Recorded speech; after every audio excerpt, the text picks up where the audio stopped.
I hold in my hands, actually in my one hand. All right, now I'm holding it in two. I hold in my hands a remarkable thing. Something that I never thought that I'd ever hold, that I'd ever see. There's a great company out there. Now, we have great tech questions to get into. We're going to get into them. There's a company out there called MVD. Actually, I don't even know if that's MVD Visual. That's the name of the company. MVD Visual, and they release Blu-rays and DVD. But they make it simple, and you just buy the Blu-ray, and the Blu-ray also comes with the DVD. Makes it nice and easy. They are much like Shout Factory, which is another company that does this, and there's a couple other ones. There's the one that just came out with the re-release of RoboCop, the original RoboCop movie. Oh, phenomenal! Ellen and I watched it, had a great time. But I can't think of. And they came out with the long edition of Waterworld as well, where it has the Ulysses cut. Man, great shit. Anyway. This company, MVD Rewind Collection, I've talked about them before, about their releases, because they did a special edition release of arguably my favorite Van Damme film, and that being Black Eagle, where he was actually a villain.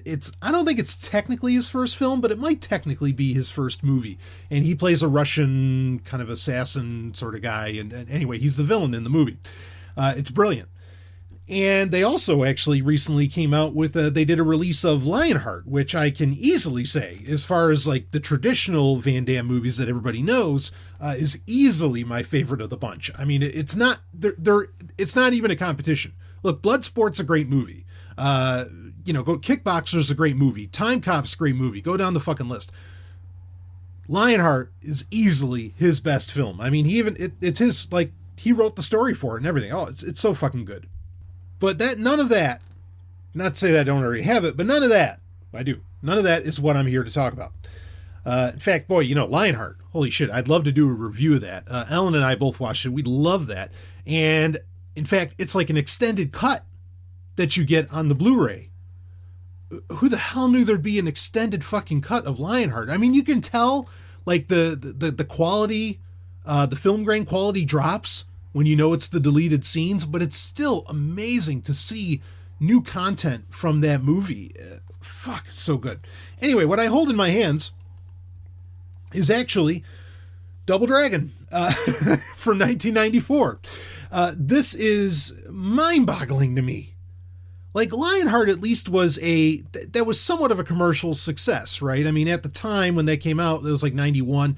I mean, Van Damme was literally one of the biggest actors in Hollywood. I mean, he was just one of the top guys. This is just before Street Fighter and a bunch of others. I mean, he was the guy. Okay, I mean, Arnold was certainly peaking. Arnold, Stallone was doing well at the time, but Van Damme was certainly white hot. I mean, and this just before he did Hard Target, which was a huge film, and so on. I mean, he was a real box office draw, and Lionheart was, again, a successful film. Some of these, like that MVD Rewind Collection does, I get it. They're successful movies, and I understand why they get a release. Look, this movie, Double Dragon, I don't kid myself. I know this is not a great movie. Okay, I know that. This also did not do well in theaters at all. I actually saw it in theaters. I was like 12 or 13. This came out in 94. It has Alyssa Milano in it, Scott Wolf. People might remember Scott Wolf, Party of Five, right? Anyway, in fact, one of the guys, I didn't realize this, one of the brothers in this, what's his name? The actor's name is Mark Dacascos. He's in John Wick 3. Go figure that he's like a big deal now. I don't know if somehow that gave them permission to release this. But this movie, I mean, it's not a piece of shit. I think there's some like really great elements to it. It is purely a product of the 90s. It is obviously based, quote unquote, based off the video game. It has nothing to do with the video game, folks. But here it is in this gorgeous Blu-ray release with, they upped the, they brought up the quality to 1080p and everything. Now, some of these they do 4K transfers for. I'm not surprised they didn't end up doing that for Double Dragon. I just can't believe this is on fucking Blu-ray. Like, it blows my mind that there's a collector's edition. And look, this really is. It's got a ton of new, totally new, made this year kind of shit. Documentaries on it. There are, I mean, there's a commentary track. What the fuck? For this little movie, Double Dragon. If you've never seen it, watch it. I mean, frankly, we're pretty much to the point that just about every movie that comes out these days is such a flying turd that flying turds from the 90s are like Citizen Kane now, because the movies at least tried to do something new, are so, I mean, I don't know, there's just something more visceral and real about them. And so even terrible movies like Double Dragon, all right, it's not terrible, it's just not special. Frankly, I mean, again, they come off like Citizen Kane or Titanic, or I don't know, pick a movie that you think is critically important or something like that. I mean, they come off, these come off like Oscar winners, for fuck's sake, these days, because the movies that come out today are such, well, again, pieces of shit. This is, again, it's just, I'm amazed. I'm holding this. I'm looking at it. We're going to get into the questions, but I'm holding this. I'm looking at it like there is a special collector's edition of Double Dragon. I don't know what world I live in. I sometimes wonder if the world I live in, and we're just not connected because most people like me are smart enough to not be really active on social media. I think maybe there are just a lot of kids like me who are not kids, but teenagers, whatever, our formative years. We grew up in disparate parts of, say, the United States. Okay. We grew up in disparate parts, not in major cities where everybody's thoughts are influenced by the incessant marketing and advertising around them, etc. But where we were able to, because we didn't have the internet, or the internet wasn't as pervasive, and we didn't have the marketing machines around us, we were able to come up with independent thought about the content that we took in, and we weren't influenced by the popular mindset at the time, which was everywhere else where there was some kind of a population would have told us, oh, you're not supposed to like that, this is horrible. But we weren't told that, and we just made up our own minds about these things, and so we enjoyed them. And because of that, we've grown up now, and now we're in our 30s or 40s or whatever. We've grown up now, and we still love the movies that we loved, okay, because we love them, and we, again, we weren't infantilized or treated like idiots when we were children, fortunately, some of us. And so, we were allowed to love these things and continue to love them because we didn't have the pressures of society on us to tell us that we're stupid and we're not supposed to like these things. And so we could go forward without, worrying about what everybody else thought, like living in the cities or something. And now we're in our 30s and 40s, and some of us have some degree of money or whatever we happen to have, and we want these movies from our, from when we were growing up, or from when we were able to go to the movies a lot more often, whatever the situation is. That's the only thing I can imagine, because these movies, I know critics don't like them. I talk to even people who consider themselves, cinephiles and movie buffs, and they half the time they've never even heard of this shit before. Go down the list. Like, who's supposed to buy this? Are you going to buy Double Dragon on a lark? No. Are you going to do that just out of nowhere? No. Someone would have to tell you, like me. Or recommend it to you, I should say. I'm not saying that they should order you, but like recommend it to you. And, well, here it is. Double Dragon. You can get this. I can't imagine they produced a bunch of these. But you know what I love about these MVD rewind collections, too? Each one of them comes with a fold-out poster. And someday, I'm going to have maybe the BDSM Studio 3. And the BDSM Studio 3 is just going to be lined with these posters from these absolute... Well, okay, Double Dragon's not a classic. But Lionheart is absolutely a classic. Black Eagle is a classic. I mean, go down the list of these movies that MVD has put out there. Nemesis, just like, and I don't mean Star Trek Nemesis, I mean Nemesis, which ended up being 5 movies now. these some of these are genuine classics, and it'll be so cool to have these posters that probably were never even really produced outside of the theater runs anyway. So anyway, it's cool. So I've been talking about this for 10 minutes. I actually, I've gotten some emails from people who they actually said they stopped listening to the show because they were tired of me making fun of New Battlestar Galactica and Game of Thrones. Folks, I want to say something kind of nasty, because I've had to deal with, even in my adult years, with having to listen to, a bunch of assholes telling me that the shit I'm into is stupid, or they get to make fun of, we can make fun of old Battlestar Galactica. But if there's a podcast where, Satan forbid that they make fun of the new Battlestar Galactica. I can't take it. Man. Or, oh no, somebody doesn't like Game of Thrones. How dare they? Give me a break. Anyway, I've lost people over that. Can you believe it? I guess I can, because anyway, another conversation. And there are genuine things that I want to get into, that I want to talk about. We got tech questions that I want to dive on. And then we've got an album of the week that I'm actually very excited to share with you, and I want to get into that. So why don't we go ahead? Let's enough of the entertainment stuff, because apparently that's not true. People love it when I talk about this, but there's a vocal minority that doesn't seem to enjoy it when I talk about entertainment. Again, folks, you control so much of these shows. All you have to do is email me. Okay? Tell me what you like, what you don't like, and especially if you're respectful about it, I'm going to listen to you. And you can ask the questions that will get put on this very, on this very Q&A. So let's dive. And as I stated last week, this would be a sequel. Okay, in last week's Q&A, that there were a couple questions I wanted to get to, and they all kind of play into each other. Those two questions from last week's Q&A play nicely into this one, and so we want to get into that, and we're going to talk about it. But here we go. They're short questions, but let's ask them. What do you think of? And this is going to bring up a subject we haven't talked about in a long time on Sovereign Tech. What do you think of the refocus at MaidSafe recently? Cutbacks in November. Is that project doomed? Okay, so let's talk about this.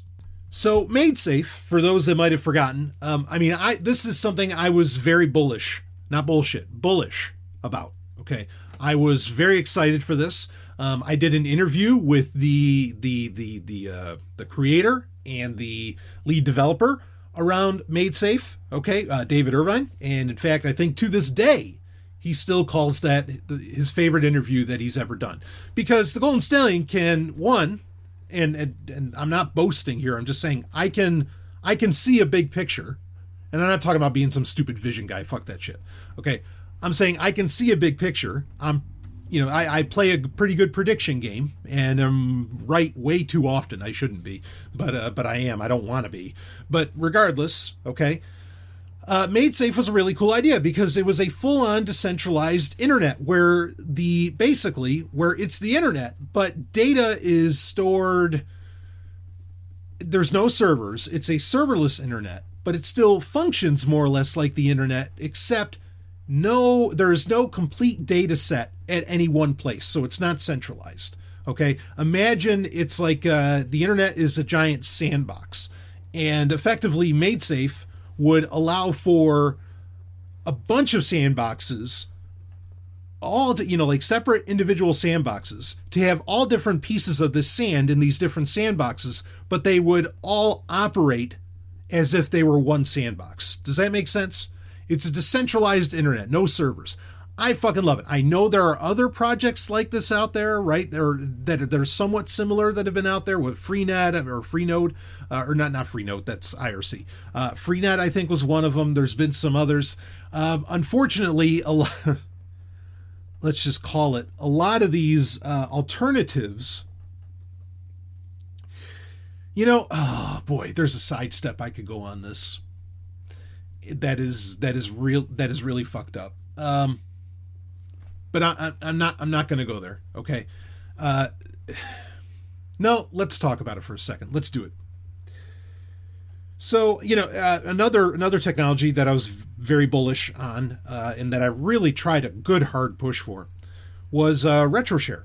I'm still a fan of RetroShare. I still think RetroShare is, if we're going to have a centralized communication network or infrastructure, not necessarily servers, but as in lines that are, fiber that are interconnecting every machine, blah, blah, blah. RetroShare is the only way, or one of the only ways, is a potentially right way of how to do that, how to use that, and still, have encryption baked in, and, respect the user in a multitude of ways. I am such a big fan of RetroShare to this day. It has its flaws. It is not perfect, okay, but it is a absolute step. It's 50 steps in the right direction, okay. And RetroShare actually can work totally peer-to-peer. It does not have to use, it does not have to use anything like a server structure or even a larger infrastructure. It can be done on LANs, and there's lots of great ways that RetroShare can get used. Okay, I want to make this point abundantly clear, and this is something that I realized over the years doing my show, and in fact, I'm going to tell you here. This is one of the things that pushed me away from identifying with a lot of ANCAPs and libertarianism, is I eventually found out that a lot of people listening to Sovereign Tech,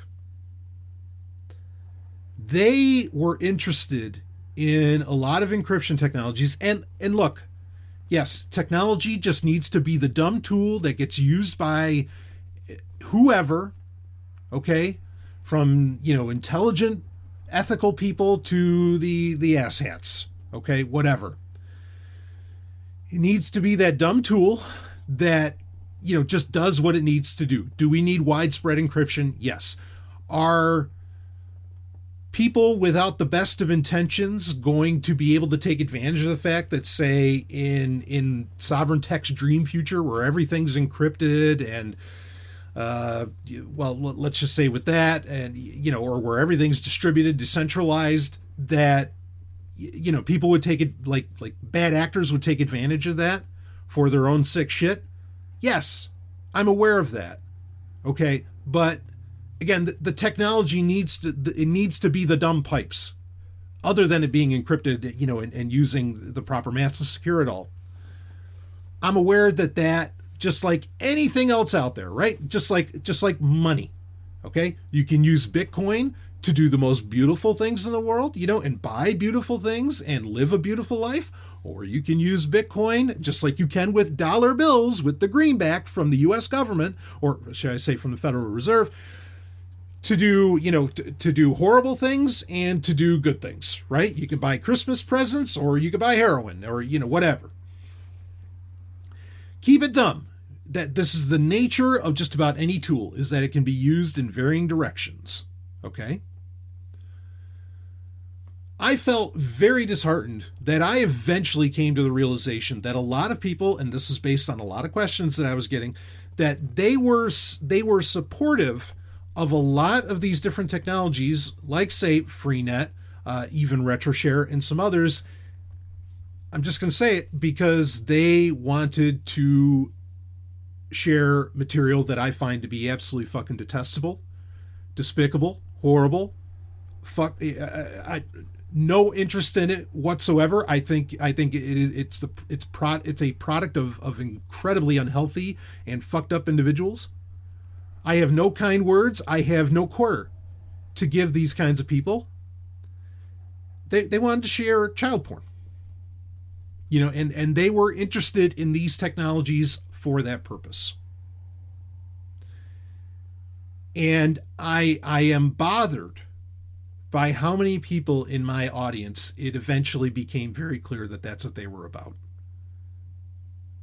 I'm really, really, really fucking bothered by that. Okay. And I worry just that doesn't mean I don't want to change anything about RetroShare. I could see where Freenet could be genuinely useful. I am not saying MadeSafe gets used for this because MadeSafe doesn't even really exist yet. Not really. Okay?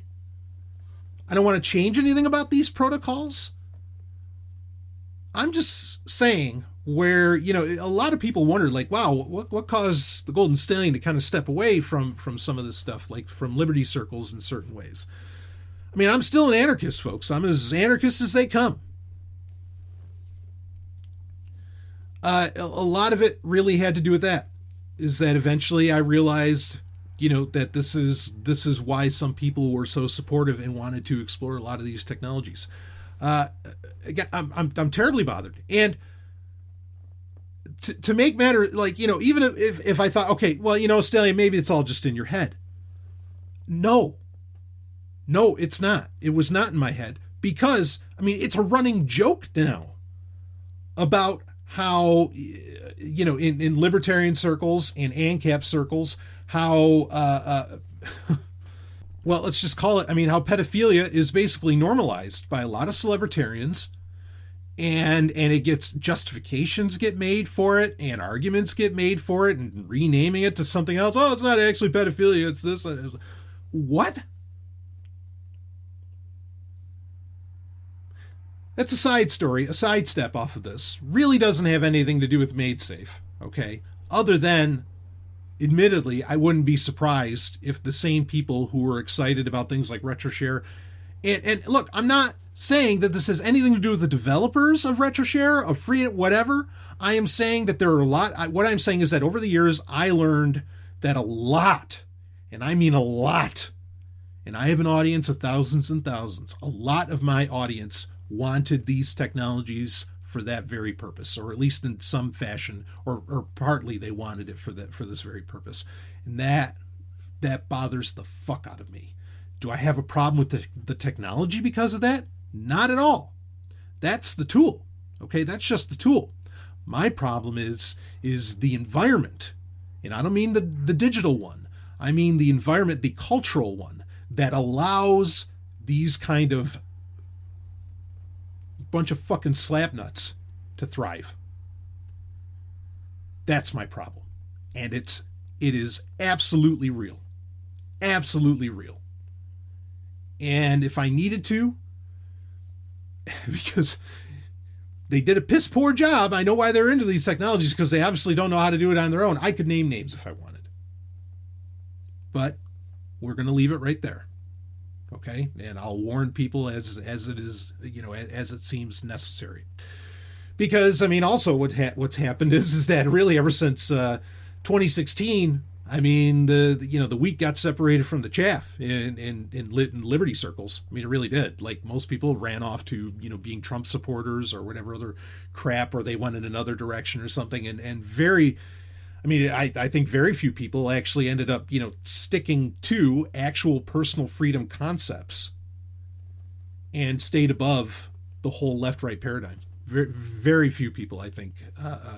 And there's some people who I still respect that went very far left. And man, anyway, crazy world. Okay. Speaking of crazy world. We have a crazy world. We have a crazy internet, and that's why I think MadeSafe, and why I was so excited about MadeSafe, because it's technology that needs to exist. It was an internet that was going to respect the user. It had interesting economic implications because you'd have not MadeSafe coin, but you'd have the coins, or you could make money by lending effectively your processing power and hard drive space and all this stuff. It was a really, really cool idea. Go ahead and read up about it if you don't know about it. I'm not going to talk about the technology itself much anymore. Now, in November, understand that, when I did that interview, that was probably 6 years ago, somewhere around there. I want to say about 6 years ago. When I did that interview, at that point, David Irvine basically said he had the idea for, maybe 10 years at that stage already, or for at least quite a few years. He claims to have had the idea before Bitcoin was even a thing, but Bitcoin kind of showed that there was some practicality here, that this kind of could be done, or it was pointing in that direction anyway. I don't want to misspeak for him. I mean, I've hung out with David Irvine, like in person. I don't think he's I don't see him as a bad person whatsoever. I've talked about MaidSafe over the years, including on previous Q&As, and I've gotten some very negative reaction around that from some of my listeners, where they're like, "Oh, I can't believe you're not supporting this anymore." And look, the scale at which, I'll talk about what's happening with MaidSafe right now in a second, but let's talk about it. The scale at which the project that is MaidSafe, what it is trying to achieve, this idea of a decentralized internet, I understand that this can take a long time, that this can take years and years and years and years and years. It could take a decade or more. And to do it right, I'd rather it take all the time in the world and be released fully functional and doing it right than have some beta project, because what's the point? If it's a beta and it's going to like lose data, or there's going to be encryption issues, security issues and whatever, like, why? I have no interest in that. That completely speaks against the purpose of MaidSafe. So don't bother. I mean, if you're going to do internal betas and test stuff out, fine. But as far as like a usable product, no, there can be no beta with something like this. Not for the everyday person. Not that should be regularly usable, because I think it's too much of a risk. We're talking about something that could potentially like store all the data on Earth. So I don't mind that it's taking time. But that said, on sovereign tech, while we can be patient for that to come around, we have to move on to other things.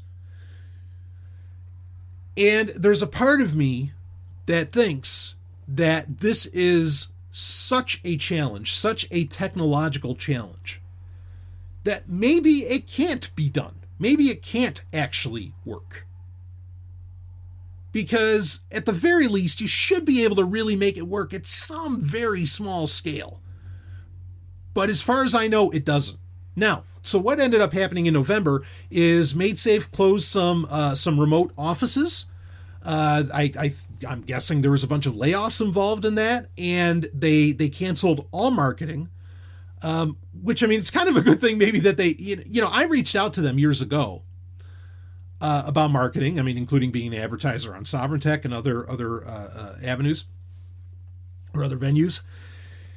And, they're like, well, let's get to varying betas. And like I said, when you're doing more internal betas, I mean, look, they can do betas as long as they are telling people, hey, don't count on this. It's just, yeah, I want it to be out and right, okay? To make my point clear on that. But, they're not doing any marketing. And again, it's probably good that they didn't really do any marketing in some of the avenues that I had reached out to them for, because, I mean, 5 years later, or however many years it's been, and there's no product, I mean, that can be a bad look. You're better off not advertising and just working on the product than advertising and making people wait 5, 10, however many years. Okay. So with all these cuts, closing the offices, all this other stuff, and apparently they did some kind of funding round independently where they made a few $1 million without even like inside of a couple hours or something. That happened at the beginning of November. And so, they made some runway, and it was all done within like the MaidSafe community itself.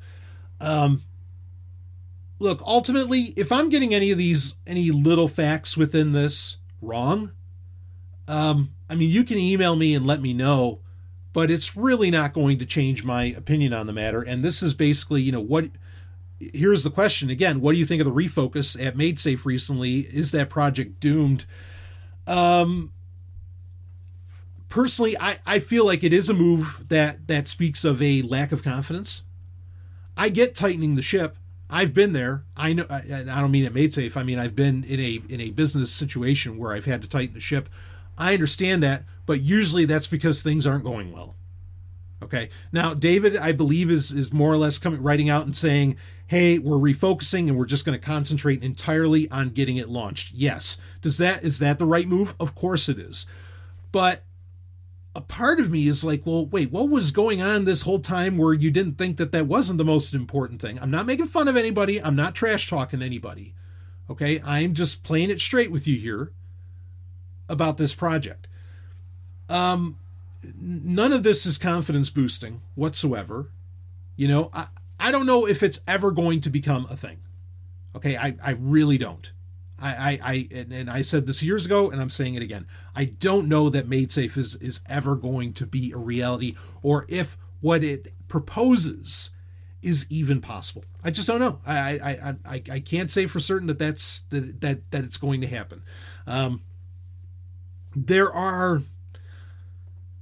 want to get to a serverless future, but I'm more to the point that we basically, if you listen to a recent Gaming Grid, I kind of talked about this. The only way we are going to have modern technology respect our human liberties really is just like, how do we get other humans to respect our human liberties? And it's always a question of scale. Okay, and this is going to get into our second question that has to do with tech here. It always has to do with scale. And that is, we can have privacy respecting, encrypted, secured, ultimately, that's what it's about, secured networks, computers, electronic devices, technologies. We can have these things, but we have to keep them at a small scale. Okay, and we have to keep our data more local. Now, that said, is anybody going to do that? Probably not. Is anybody going to really try out, lay out? This is something I'm dealing with recently on sovereign tech overall. I still have people listen to me. I still have people listen to the show. Listener numbers have not gone down. In fact, actually, recently they've started to go pretty well back up again. I'm up 22%. Okay, end of year, which is great. Most podcasts don't do that. In fact, throughout 2019, most podcasts, Liberty or otherwise, they're falling off the cliff. Sovereign Tech's still here, baby. You don't have to worry about that. I'm not going anywhere because this is my baby. This is what I do. And I can talk about it in every episode and every week, talk about keep your data local, fuck the cloud, blah, blah, blah. I can go down this whole list. Is anybody going to do, or, stop using your smartphone? Social media is the new tobacco. I could go down this whole goddamn list of things that we know that there is so much evidence for, that the arguments are so easy to make against them. Does anybody stop using it? No.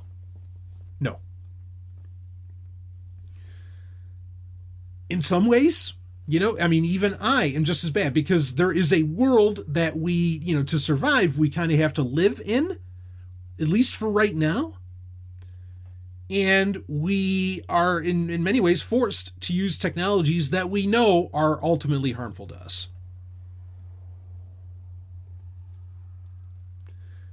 Now, in the future, do I want to get to where, maybe I start creating these mini communities that put technology in its proper place? Yeah, but I'm not there yet. I'm not in the position where, where I could just start making that happen. Okay. Now, I could just go and fucking rewild, right? but that's not exactly where I want to go. Okay. But I'm not saying it's a crazy idea, because when you do a tech show long enough, or when you're a security consultant or whatever long enough, you realize, fuck, maybe that's the only solution for any of this shit. But I'm not going there. Okay. All of this is to say that I am learning over time that a lot of the challenges we have, and where we want these technologies to respect our personhood, to respect our human liberties, okay, or for them to just be fucking secure, that it's not something that there will always be trade-offs when you do it on a large enough scale. Just like we know, and I've talked about it over the years, the Sony Pictures of America hack, right? That there was, and I said it. A lot of security researchers said it. Even Steve Gibson said it. When a company gets that big, it's impossible to lock it down. And that's That is absolutely true. Okay, like when you get to a certain size, the bigger it gets, the more I mean, I'm trying to think of an analogy, but it doesn't matter. The bigger an organization or network gets, the less secure it inherently is. That's the nature of the beast. You can't do anything about that. MaidSafe is going to try, and if it comes out, it comes out in dynamite, and it doesn't matter what the Golden Stallion says if it comes out.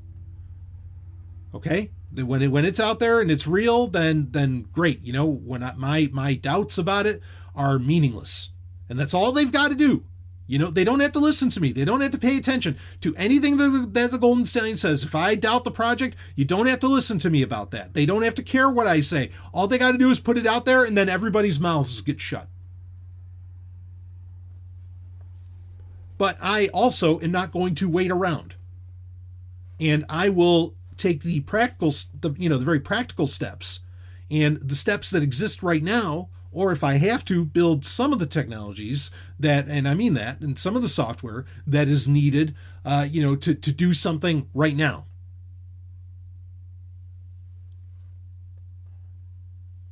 So yeah, it's not a good look for MaidSafe. I mean, let's put this part to bed, but it's going to play nicely into the next question. It's not a good look. It's not confidence boosting. I don't know that this is ever going to be a thing. In fact, I am to the point that I don't know if it's even technologically feasible. I mean, even, so much of what has tried to be done with blockchain. I mean, like Ethereum's a fucking fail. I mean, there's just so much failure. Not all. Bitcoin obviously is still king, and rightfully so. But there's so much failure.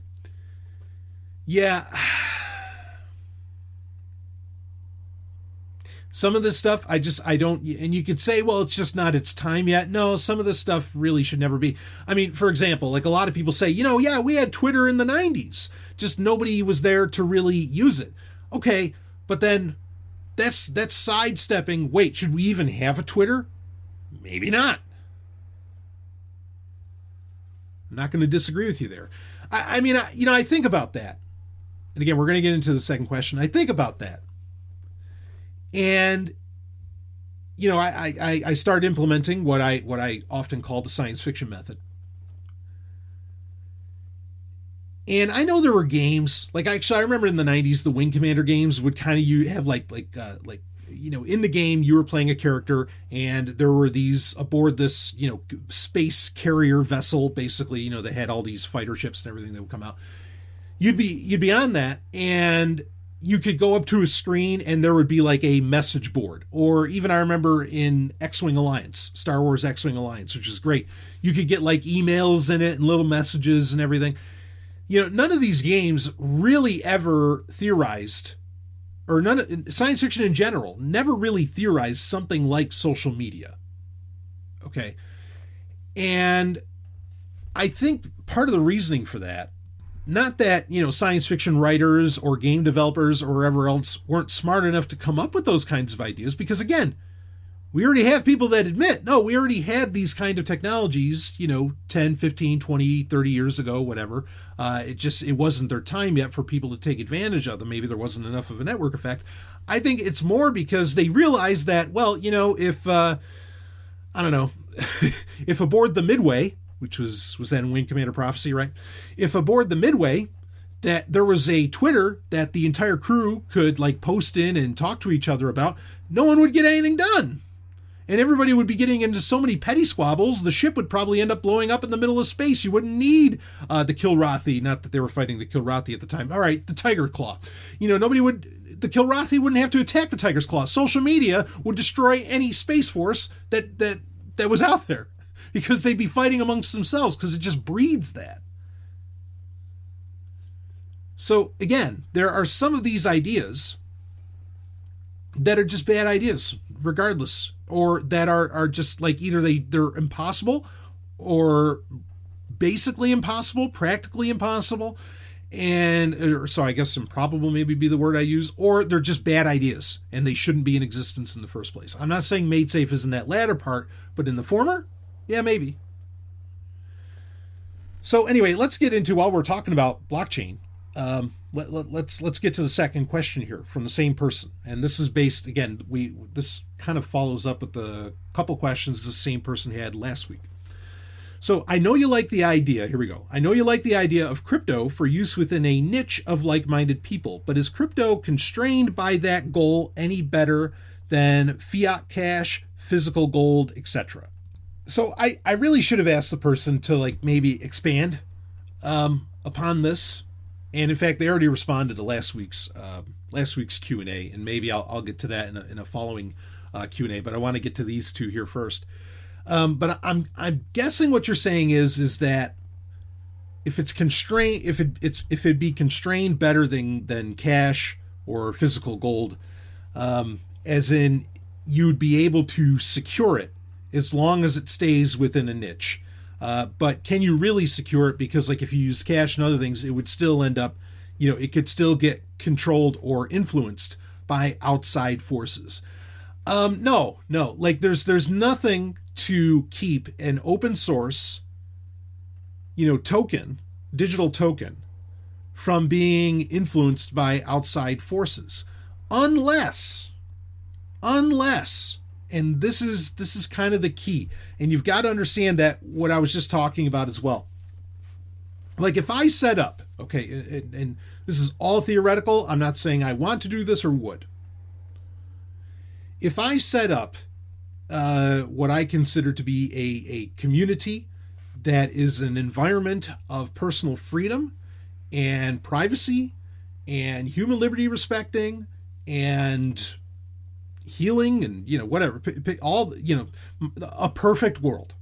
Okay, for one thing, you got to understand is that I know there are a lot of libertarians, anarchists who are like, okay, none of us can be free unless we're all free. Talk about fucking impossible. Because we all have different definitions of that. Okay, now, I mean, yes, the idea of getting rid of coercive force is great, but what freedom and what, how interactions between other human beings and a lot of these things, how those work, how you treat each other, what does the money look like, what does this look like, what does education look like, all these things, you're going to get 10 billion different answers from 7 billion people. Okay, and I mean, and that's just a fact. So I never expect an anarchist paradise of a planet Earth. It is impossible. It's impossible. You are fooling yourself if you think we're ever going to have that. It's just not, and in fact, it's not even a matter of that we can't have it. It is a matter that I don't want it.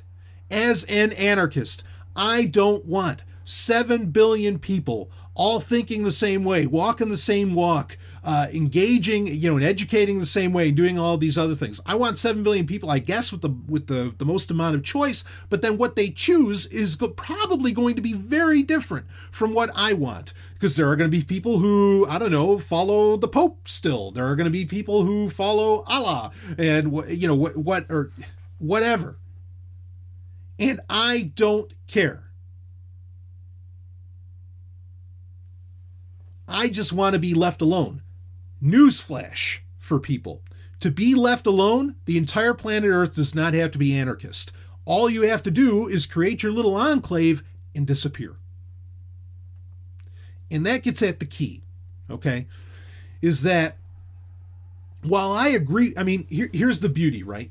I agree that there's no way to keep blockchain, digital tokens, say, or, blockchain technology, say Bitcoin, whatever niche currency that some, little regional group or, enclave or whatever would end up creating within itself to trade within itself. It'd basically be impossible to not have some kind of outside influence, come in, say a government that wants to fuck with the enclave or something like that, or some other enclave wants to fuck with an enclave economically. That's basically impossible unless nobody knows. You'd have to keep it a secret. And the more that, ironically, and this is another important point to bring up, and I've brought it up many times over the years on Sovereign Tech, but, it applies here, okay? the more interconnected everybody becomes. Now, I warn all the time about how your privacy is basically getting eroded, and there's points where you can't hide anymore, right? Because everybody's carrying a smartphone. That you can't, even if you don't have a smartphone, you can get listened to by the powers that be through someone else's smartphone, right? Yep, that's true. That's true. If you are in civilization proper, you cannot, your privacy is effectively gone. However, the more reliant civilization proper, including all of its authoritarianism, and alphabet soup organizations and spies, all that, okay? The more that they rely upon everybody buying into the surveillance society, the irony is the easier it is to create a pocket where they can't see. Seriously. Okay, because they become dependent upon common consumer technologies. If you recognize how that consumer technology, i.e. the smartphone or Alexa or take your pick, how it's used against you, which is what we talk about on Sovereign Tech all the time, you know what to avoid. Okay, and you get together a few people, and I don't know if you go to an island or you go into the forest or you go and do whatever the fuck whatever geography you happen to choose. Okay, you go there and you know what not to implement, and you effectively disappear because all of this technology really causes authoritarianism to become lazy. They become lazy and they start to rest on their laurels. They are running the system on autopilot, which is probably why eventually a lot of this is going to fail. A lot of what makes governments and, civilization and everything. But that's another conversation. So if you don't tell anybody about this currency and it just gets used within your little group, then nobody knows to even bother to go and influence it. Okay? But I mean, that's what it takes, is you've got to be, and you have speaking of pedophiles, I hate to say that, but really, okay, but Hakeem Bey, right? His book on the temporary autonomous zones, fuck him, but that book is brilliant. And his paper on permanent autonomous zones is brilliant. It's a great idea. Okay. And, you set those up, and like he said, so if you need new members, you throw a festival of some kind and whatever that, or a convention, whatever that looks like. And then, that helps you find the people out there who, can either add to your ranks or whatever, in your little, secret enclave that you've created that lives, I don't know, off in the woods or on some island or, some horse shit like that. And look, I don't think this is all stuff that could be done right now. Right now. Okay. Would it require some initial funding and setting a bunch of stuff up? Yes. But again, effectively, the most amazing irony, and it's just like the old saying, the more you tighten the grip, or the more you tighten your grip, the more slips through your fingers.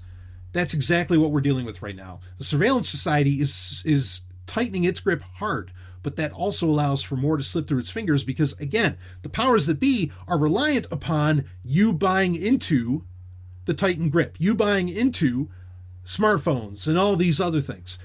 As to where, once you stop that and you go off somewhere where, and where all of you, and it doesn't have to be many people, keep it within the Dunbar number. It could be 15 people, it could be 100 people. I would stick much lower, in fact, even maybe less than 15 if you want. Does that an economy make? Maybe not. Maybe then you don't even need money when it's only, that a small amount of people. Again, everything changes with scales, right? That's what emergence is all about. Everything this is true for the laws of the universe to the ways that humans interact. Things change at scale, okay? But you really can disappear today. Okay, and thrive at that. Are you going to thrive in the sense of, I don't know, you're going to build or you're going to create like this amazing new, pick something. You're going to build an amazing new propellant or something like that. Okay, no, maybe your little pocket enclave or civilization isn't going to pull that off. But are you going to be happy? Which again is the purpose of life. Yeah, I bet. You're going to explore the inner universe as much as you might be able to explore the outer universe. I mean, like, there's so many, and believe me, I've thought about all this stuff for most of my life, hell, and certainly throughout the years of Sovereign Tech, of how to go about a lot of this stuff, and you could set it up pretty quickly. And it's not laying down a bunch of rules that everybody has to follow. Okay, it's a union of egoists. You just agree upon, okay, this is what we're going to implement here, blah blah blah blah blah, and then you just leave people alone. And I think it'd be remarkable what would come out of that. So, yeah, I mean, you're not going to protect, like, if it's something open, because I've recommended this, right? Like, and this is a great point to bring up. So, say the Free State Project. I've recommended, like, why doesn't the Free State Project have its own currency? I think it would be a brilliant move if it had its own, like, coin. Now, the SEC might look at that, and I mean, I can kind of understand why they wouldn't, but it would be a good idea. But then at the same time, you don't really need the SEC. If you have some kind of effectively an economic hitman to go after whatever little cryptocurrency, I mean, you really can't stop that if you make it widely known that it's in use. And and we already see that in the crypto space, that kind of thing really does happen. I think there's been plenty of cases with varying blockchains where you've had basically what would amount to economic hitmen destroy a blockchain, whether it's, maybe calling them a hacker would be more accurate, or a malicious actor of some kind, where they do a 51% attack on a smaller blockchain or whatever the case may be. I mean, yeah, you can't really protect, you're not going to constrain and secure currencies, even digital tokens. The only way you can really do that is by nobody really knowing that they're there. So, but that comes with a very specific way of setting up a community in a very specific mindset that community needs to go forward with. Which is something, well, I'll admit it, a lot of it, not all, but a lot of it I've been trying to foster on Sovereign Tech for all these years. I'm not a thought leader. I'm just saying, here are the dangers. Here's how you avoid. That's what we do every single fucking week. People listen or they don't. Or people choose to or they don't. Or they store up the knowledge for when the time is right, for when they can implement this stuff.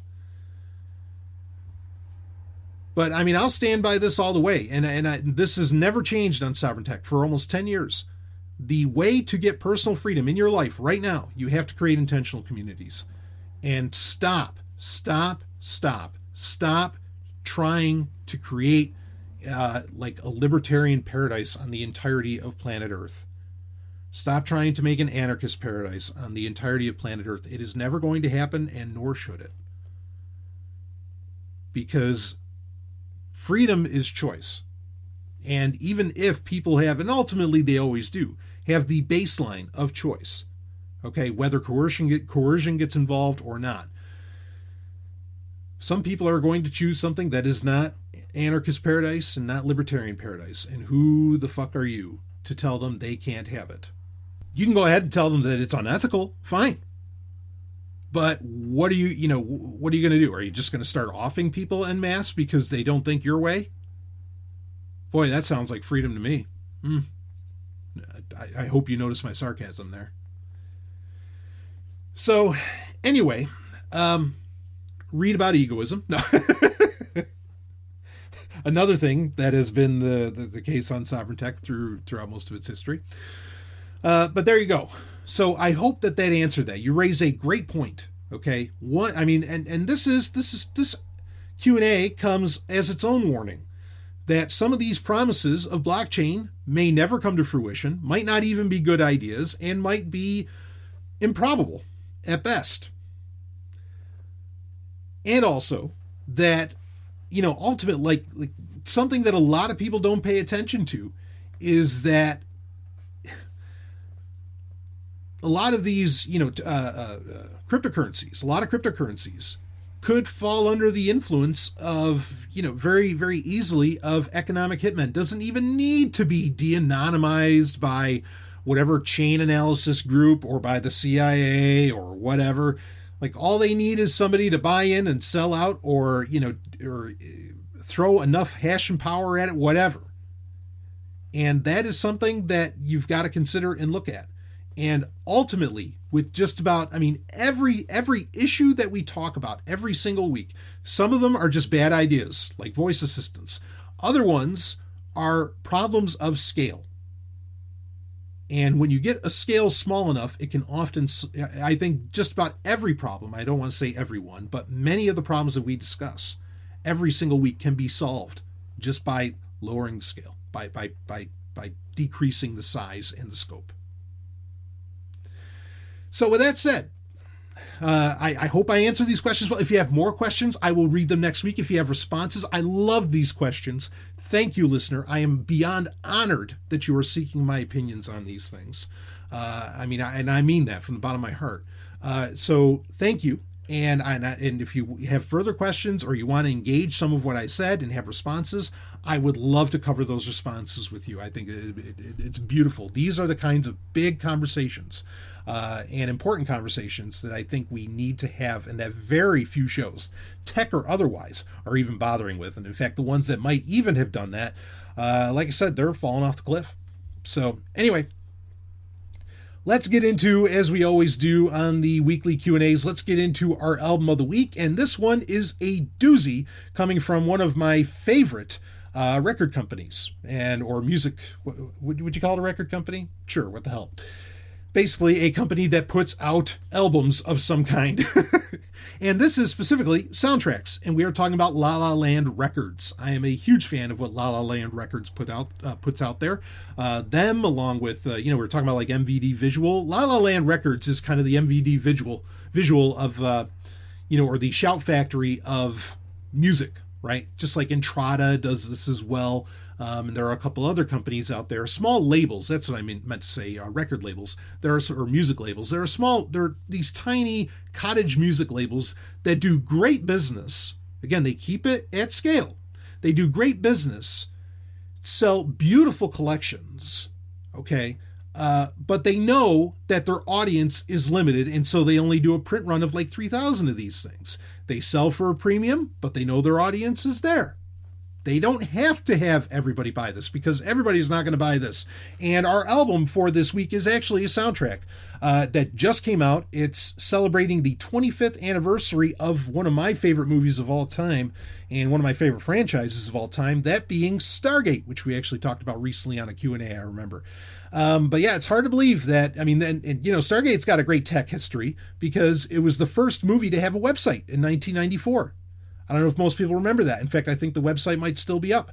But yeah, it is absolutely, unquestionably, it is the movie that had the very first website. It was very interesting. I remember going to it when I was younger.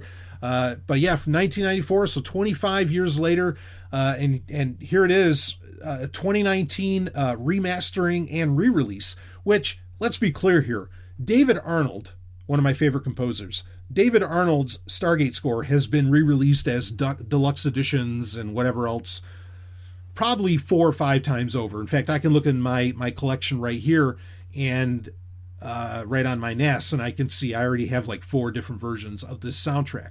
But this 25th anniversary expanded release, the remastering is, I don't think they remastered it much from the previous release, which I think was in 2014. I'm not hearing like a great sound difference, but a lot of the included tracks, they really upped the amount of music, the outtakes and alternative takes that are included in this, including there's a great long run of Ra the Sun God's theme, which is probably my favorite theme from the Stargate franchise in general. The whole dun dun dun dun dun dun dun dun. There's a great long form version of that on this expanded edition. David Arnold is a guy who he really, especially in the 90s, he really reinvigorated a lot of excitement in film scores. He did, of course, the film score for Independence Day, which came after, made by the same guys and came after the success of Stargate.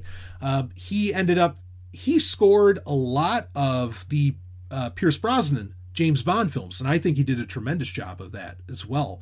They're some of my favorite James Bond scores of all time, like Die Another Day, World Is Not Enough. I mean, he really, really delivered on that. In fact, I kind of miss him doing those scores. But of course, Stargate, I don't know if I think it's safe to say that's his best score. Independence Day would be a close second on that.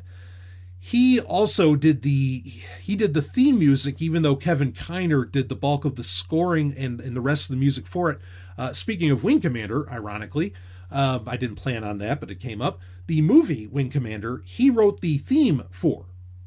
Even though Kevin Kiner, who does great work in Star Wars now, even though Kevin Kiner really did the rest of the music for the movie and did the bulk of the actual composing or composer duties, not composing duties. Yes, composing duties as well, but as a composer, because the credits would say theme by David Arnold and music by Kevin Kiner. And I still think that the theme for the movie Wing Commander is just one of the most beautiful, epic, chill-inducing, goosebump-inducing pieces of music ever done by human hand. I mean, just fucking amazing. Love David Arnold. The Stargate soundtrack, if you haven't revisited that in a long time, is totally worth it. I mean, it's such a bombastic score. You really you get that sense of adventure. And, you're going to notice, kind of like what we were talking about at the top of this episode, you're going to notice soundtracks have really fallen by the wayside in movies. Like they're almost, a lot of times it feels like an afterthought in a lot of modern films, unless it's a franchise piece, in which case they have great music to pull from 20, 30 years ago when whatever the original movie in a franchise came out. Otherwise, they're very understated and barely there, and you really do notice it. Even like Danny Elfman's score for Justice League, even though it was nice to get some replay of some great comic book theme hits, and beats, the score was largely underwhelming, or you think of the score for, I don't know, there's just a lot of movies where the score is just kind of serviceable and it's nothing like terribly exciting or memorable, or it's just reusing old beats. The Stargate soundtrack, will really remind you of what a great film score can fucking sound like, because it is absolutely, if somebody put it in a top 10 list of greatest film scores, no argument for me on that. I would probably put the 94 Stargate soundtrack in the top 10 greatest film scores of all time. Just wildly exciting, great evil themes in it. I mean, there's just it runs the gamut. It's really beautiful. So anyway, we'll wrap this baby up. We'll wrap up this Q&A for this week. You got another one coming out in a couple of days for you. Of course, New Year coming up hot, and wow, 2020, this whole new decade coming up. What is it going to mean for Sovereign Tech and Zomia ONE? You just wait. So we'll leave it at that. I will see all of you on the other side.